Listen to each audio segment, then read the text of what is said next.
Your host, Daniel Martinez. Today we have a special guest, Jared Vidales out of Phoenix, Arizona.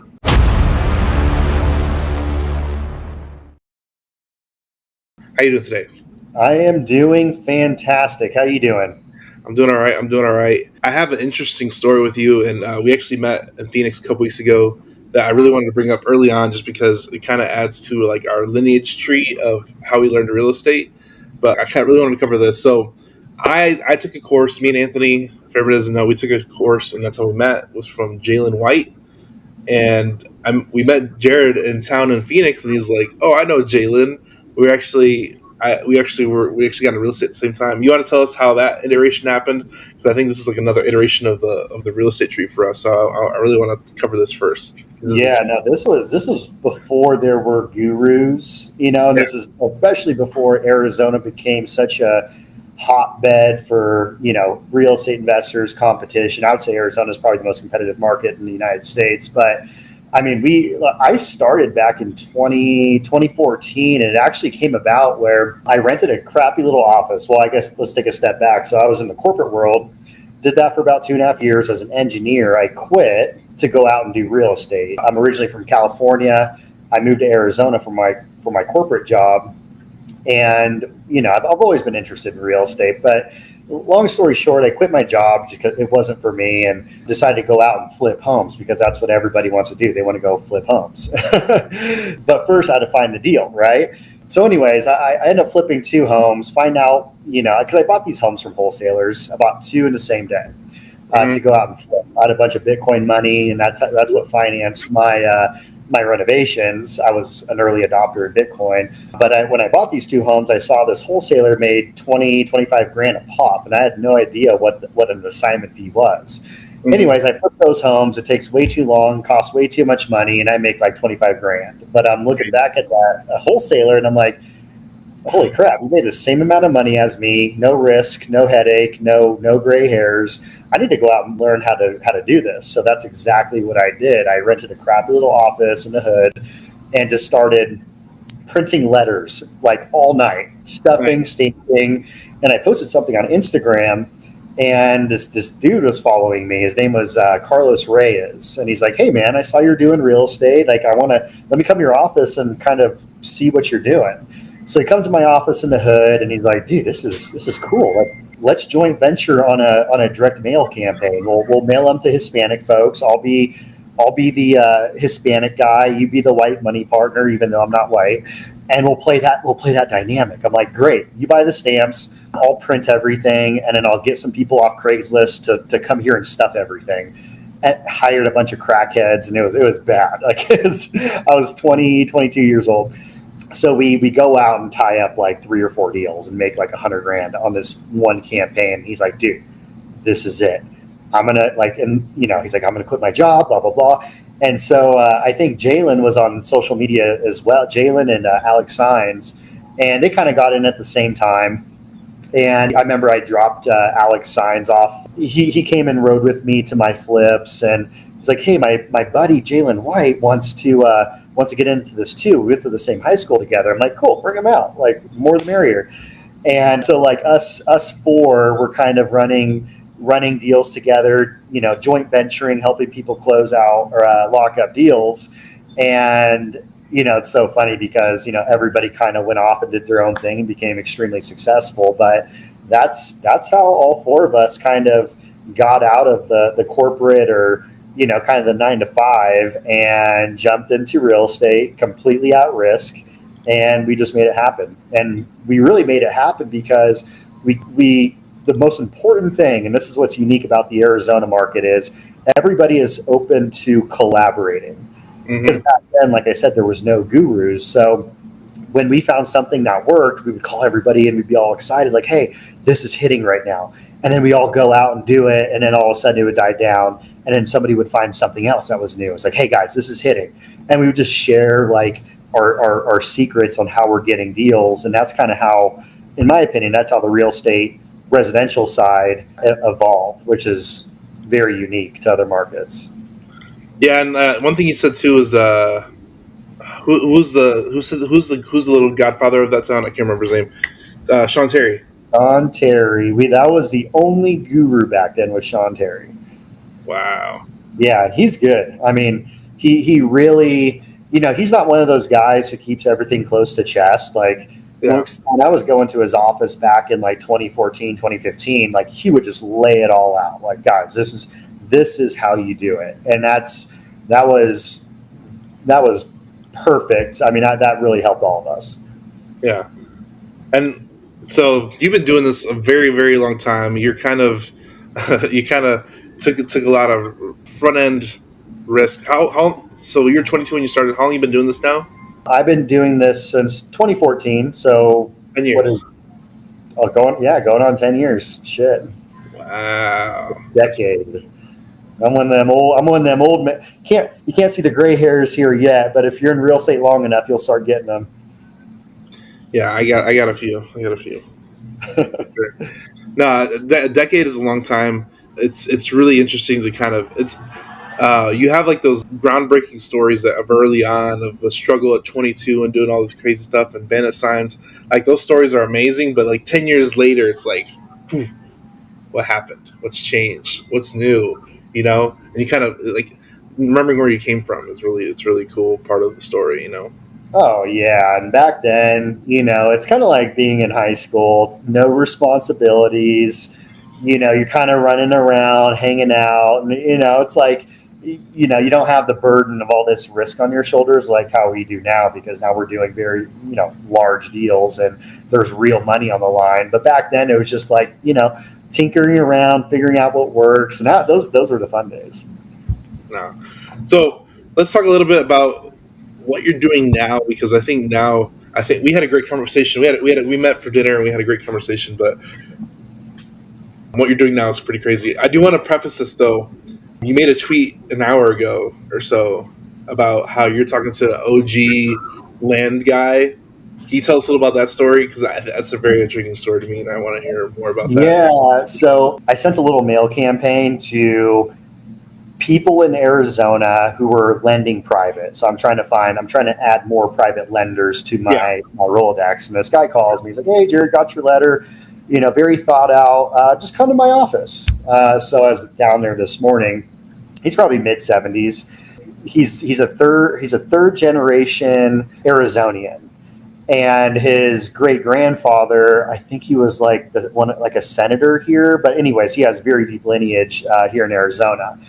And so he was just, we're sharing war stories, how it goes. And it's just so much fun sharing those things. And he's like, yeah, there's this one, back then Glendale Road. And for your listeners who don't know, Glendale Road or Bethany Home Road is like, that's like core Phoenix. Like that's like prime area. It's like back then, everything north of Bethany Home Road was completely vacant land. And I used to own there's one McDonald's here, and Arizona is like the third or fourth fastest growing city in the U.S. Like it's, I mean, the population here is insane. So to say there's one McDonald's shows you how far back he's been here. So, and he's like, I had a commercial building here and there and blah, blah, blah. And then one guy, he's a broker.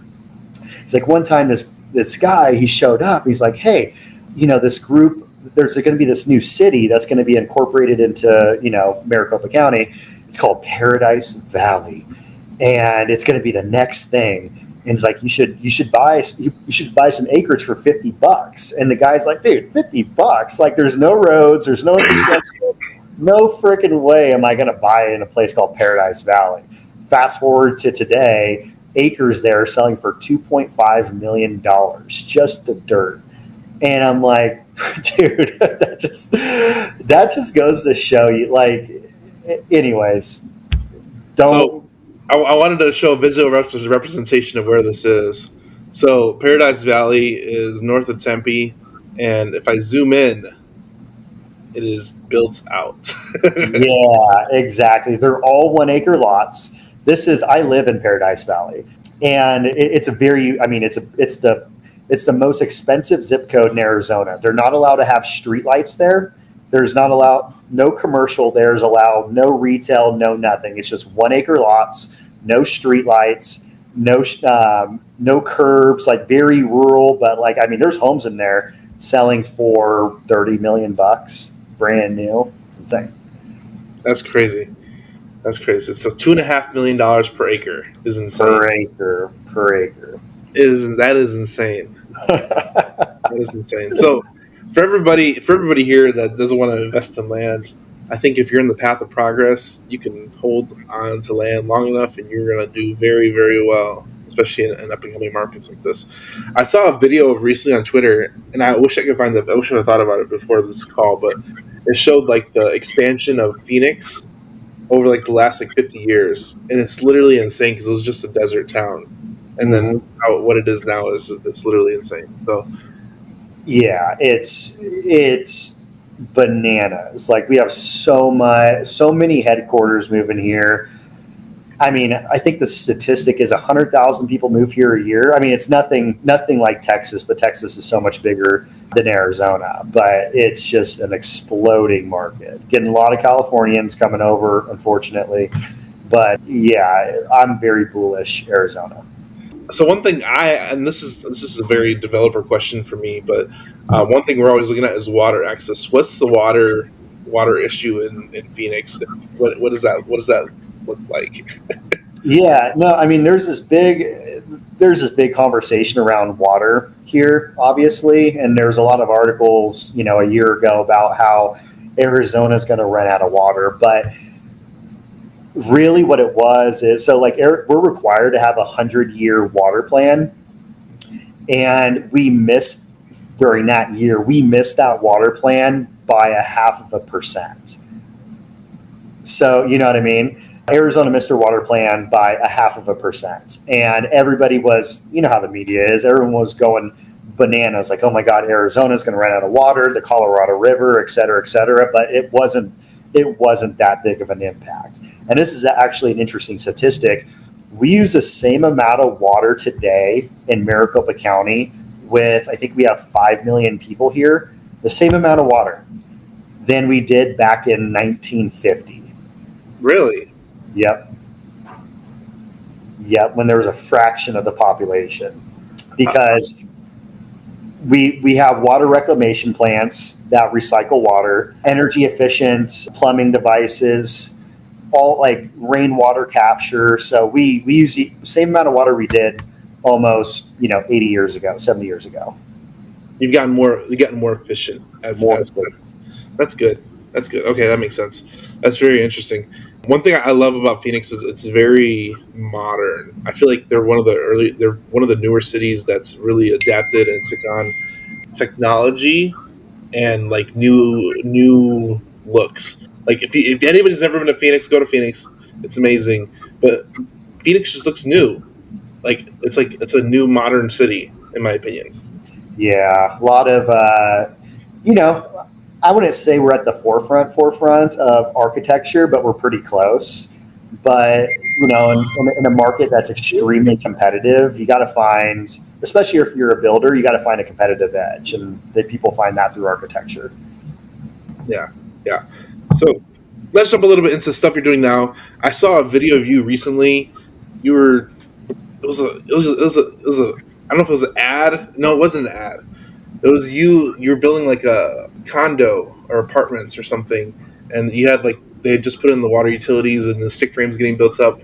Is that one of your current projects? Let's talk a little about that, because I think that's really, really interesting, and what the outlay on that is. Yeah, so that's a 16 townhome project. It's out in it's a big city, Mesa, Arizona.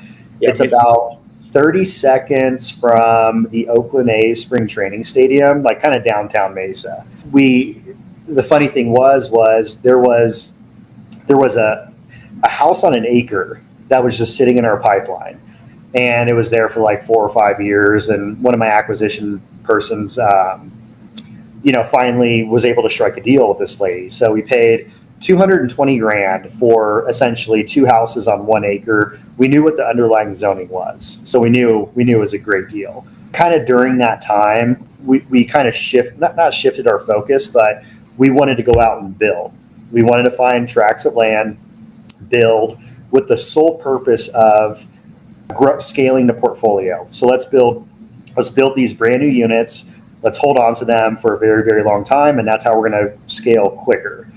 So anyways, and at that time, I found my mentor, who's also a large developer builder. And, we made an agreement. He's like, look, Jared, if you ever come across land, I'll help you through the entitlement process. I'll build it at this fee structure, and you really don't have to worry. But his goal is to make me a developer, which, dude, it's complicated. I'll tell you. So anyways, at that same time, like, look, I got this acre in Mesa. He's like, it's too small. Go make it bigger. So then I was knocking on all the neighbors' doors, trying to get them to sell me their land to make my site bigger. And I was successful with one guy. So I added another like half acre to the project. So anyways, the site was an assemblage of 2 parcels. Total cost in the land was like $440,000. It's a good deal. It took me like a year and a half to entitle that project. Took forever. Didn't have to rezone it. Just entitlements took forever. And we broke ground about a year and some change ago. So 16 townhomes, 2-car garages on the bottom, and it will be done middle of this year. Total build cost is like $5 million. And then oddly enough, the Oakland A's, they want to put a master lease on the entire project and lease it out to their players. Really? Mm-hmm. That is interesting. And that's like the perfect model for you, because you wanted like income from it anyway. It was a long-term goal for you. So if you can lease it out with like step up raises and stuff like that, and especially if it's players, oh man, that's a good little. That's crazy. Oh, yeah. Well, we'll see. Nothing's done until it's done, but that seemed like the best option. Absolutely. No, that's amazing. I really want to talk about that alone right there. And this is one of the things I love. I love land as a whole, because it's very creative, and you can kind of create whatever you want at the end. So you said you bought. Was there a house on that other half acre that you bought, or was it just vacant land? No, there was a house. It was like a 1930s house, old neighborhood. It was an old farm community back in the day. And so these houses were like super, super old. And I like the little pocket, because I like putting high density and kind of low density feeling areas, because it just feels more like a community, if you will. Yeah. Yeah. So you essentially push over the houses. Now you're building 16 townhomes, and it's so creative. I love land, because you can kind of create whatever you want with it, and especially with the up and coming part of town like Phoenix, you can kind of do whatever you want as long as you go through the entitlement process and kind of have a vision. Can you tell us how you met your mentor, your developer mentor?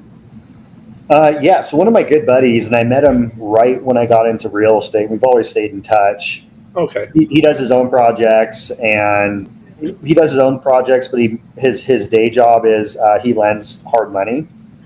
And I remember one day he mentioned, he's like, hey, I got this guy that I'm really good friends with. He's a builder, and he builds really fast, and his prices are affordable.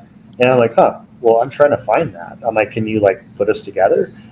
And he's like, no, he would never meet with you. And I'm like, okay, well, and I just kept bugging him. And eventually he agreed. We met up at a coffee shop, and, I told him what we do, and kind of got to understand what he did. And at that time, he didn't really, he's not like out to like mentor people, but yeah, I think he saw something in me where I had long-term potential, because his vision is eventually leaving the company to his son, and he wants to groom younger guys to have that knowledge, kind of like transfer knowledge of what's in his head, and put it into my head, and do deals with his son once that time comes. So, we laid out like, hey, this is how we're going to work together. You go shift your acquisition strategy to go find these parcels, and either, we'll just sell the land as is if it's a great deal, or we could entitle it and flip it to a big builder. Or if you want to build it,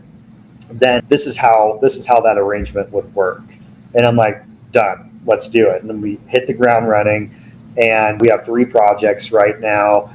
And, I'm looking for more land, but dude, in Phoenix, it's just so freaking tough. Like, you got to be really savvy in this market. And you'd figure like land, right? Like, who's looking at land? But Arizona's Arizona. We need housing. We got all the big builders here.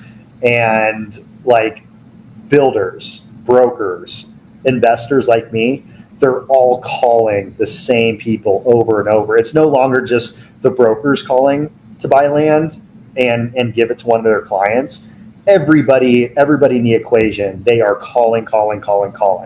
So it's tough to get a deal here right now because these sellers have so many different options.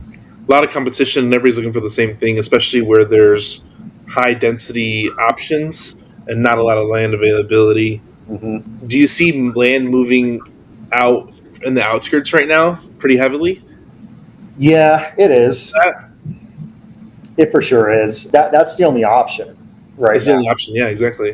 Because these builders, they're not going to do like a 4-house project. DR Horton and KB Homes and those guys, like they need tracks for hundreds of homes. The only land that's big enough to do that is the outskirts. But for somebody like me, we're more boutique, which is why we haven't really had success getting more parcels, because we want to be in the city in good locations, and that land is just not available. So, but you being smaller, you're more nimble, and you can operate in a lot of smaller areas. Yeah. Now, these big developers are definitely looking for like 100+ homes opportunities, and anything smaller than that, they're just not looking at it. And this is one thing that I recently, and not that I didn't know, it just kind of like realizations hit you now that you're doing the space a lot more, is that builders' sole business is building. So if they don't have inventory to build, they're not making any money. Yep. If you think about it that way. Absolutely right. Because like us, we can always wholesale. We can do a bunch of stuff. We have a lot of different exits and creative stuff, and we can make money a lot of different ways. But builders that have big crews and big money and they're publicly traded, they can only build. Only build. They have to build. I mean, yeah, you could throttle back the number of starts depending on the economy, but they can never go to 0 starts. Yeah, absolutely. So, how long have you been in like the development side? 10 years in real estate. Like, when did that transition happen to go from like wholesaling to development? I want to say it was like probably late 19, early 20. Okay. It's kind of when we met. No, actually, I think it was like 2020, because like we were scaling our portfolio, and we got to a large enough size where we were like, okay, this is starting to become inefficient. When I say portfolio, it's a single family housing portfolio. Yeah. And I love single family. I mean, I get, people don't like single family and, go bigger, go multifamily, but the tenant profile of single family homes, like you can't beat it. Like there's no headaches at all. Like I think we have about 70 units, 70 homes that we own personally, and not a peep. We manage one apartment building for our buddies, and it's just a freaking pain in the ass. So love single family homes. I love the build for rent model because, it's you're taking a single family or townhome product and you're just making it super dense. So you get, the same demographic of a single family tenant, but you get those multifamily type efficiencies because they're all crammed up in one spot. So I like that model. So I think 2020 is when we really said, okay, let's start going down the development path. I've never thought about it that way as far as the condos, because you get best of both worlds. You get the best of both worlds, and the key is like these units need to have some sort of private space, backyards or front yards, because apartments, none of those exist. Yeah. So you want to take kind of like a smaller version of a single family home, but they all have to have garages, yards, but just like, make the site plan super dense and put some amenities in there because that's what people want, right? So yeah, you get this, because if you look at, this is actually interesting, if you look across all real estate asset classes, and there was actually a Harvard study put out like 3 or 4 years ago with regards to the volatility of rents across all the different asset classes.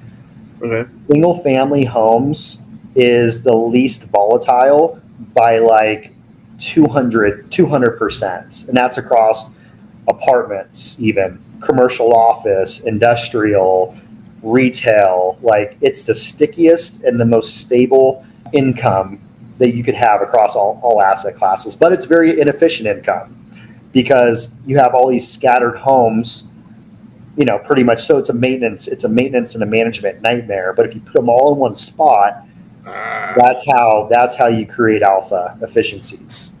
Shared roofs. Yeah. Yeah, you kind of combine. You can do shared piping. Do what? Shared piping? No. No, they're all individual. They're all metered for electric and sewer and water individually. Okay, that makes sense. So they turn on their own once they occupy the unit. Okay. Now, what amenities are you adding to them to make it more friendly than apartments and housing and all that stuff? Yeah, The big ones are dog parks. So obviously, you have to have a pool area, even though like nobody ever uses the pools. And then dog parks is huge. Another statistic is renters that have pets is substantially increases year over year over year. So having a place for them to go walk their dog without leaving the community is extremely important. Those are the big ones. Are you gating these at all to kind of provide security and? Two of the three are going to be gated. Okay. Because I think that would provide. I mean, especially a little pocket community with their own little dog park, they probably want to protect their dog park. Exactly. But yeah, it's we're finding a lot of just because younger millennials, it's home ownership is just becoming increasingly unobtainable. So we're getting a lot of millennials that come in. And then oddly enough, I was golfing with an analyst from a big one of the first build for rent developers here in Arizona. It's Christopher Todd Communities. They build 300, 400 home rental communities at a time, like tons of them. And I was golfing with them, like, okay, like what's your demographic like in these things? And they said, surprisingly, a lot of retirees who want that lock and leave. They, maybe they sold their home or want to be closer to their kids, but they don't want to buy anything. They just want maintenance-free living. So it's like a mix between retirees and younger folks. That's interesting. That's interesting alone because, I mean, I get that part 100%. You don't want to be cutting the grass. No. At 70 years old, you don't want to be cutting the grass. Yep. That's cool, man. There's like legislation coming down the line about these large corporations owning a lot of these homes. Do you feel that's going to affect you or maybe those larger corporations? Maybe not you because you're not as big as them. And this is one of the things where you're nimble. But how do you feel like that if legislation comes down the line where they have to start liquidating these like build to rent models? I honestly don't think that would pass. And the fact is, these large institutions, contrary to what mainstream thinks, they actually provide higher quality homes with better management by far. Because if you look at the pie of rental homes, institutions only own, I think right now it's like 6% of the total rental stock in the United States. So 94% is still owned by mom and pops. And mom and pops are notorious for deferred maintenance, not picking up the phone, not taking care of their assets. Slumlords. And I actually think institutions coming into the rental space is a good thing because they have standards. They're put under the microscope, obviously, because they're traded on Wall Street. They provide way higher quality homes than mom and pops. Interesting. And they're improving the communities as well. Like there's a lot of education that had to take place with the city and planning and zoning, because when somebody says, hey, we're going to go build 300 rental units in the middle of a neighborhood, nobody understood back then. So there was a lot of education and showing like, hey, look, we're an institutionalized, well-capitalized landlord, and this community is actually, we're going to manage this and take care of this way better than the next guy. and it's actually going to make improvements to your communities. No, that's huge. That's huge. What Because I had a good one for you too. because and also, like, I guess, not to beat a dead horse, like, these institutions, their qualification process is rigorous, because a big thing with neighbors and, at planning and zoning meetings, where neighbors would show up and be like, I don't want all these rental homes, because, like, they're so used to slum, Yeah. like mom and pop, like John and Mary, anybody who could pay rent, they would let them in, and they never qualified them. But these institutions, they qualify these tenants. I mean, it's tight. So you're getting a super high quality tenant, not something. And I've rented to somebody, who, we kind of let ones slide by. Big mistake. I understand what people mean when by definition of slumlord, like, these institutions are not slumlords. Yeah. I just remember my question now. So I just talked to a multifamily guy, and I've seen it in another place, but have you heard anything about, like, wholesaling utilities like internet and cable back to if you have multiple units? Yep. That's it. Have you started institutionalizing any of that, since you're in that model almost, even though you're boutique? You could. There's laws around marking up utilities. However, you could mark up internet, I think it is. Yeah, it's internet and cable, and that's Yeah, internet and cable. So we were going to. So we have a 69 single family home community that's getting built now.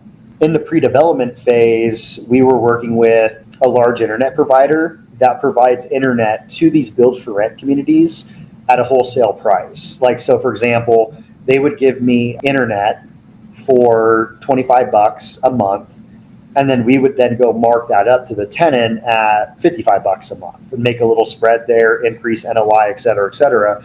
Yeah. But kind of in the middle of the pre-development phase, we decided that we were going to sell these units one-off to consumers, and we just didn't want, like, it had to be, like, the thing is, the internet and cable had to be managed by the HOA, and we just didn't want the HOA cost to be so expensive that it would defer sales of these homes within this community. So we cut it.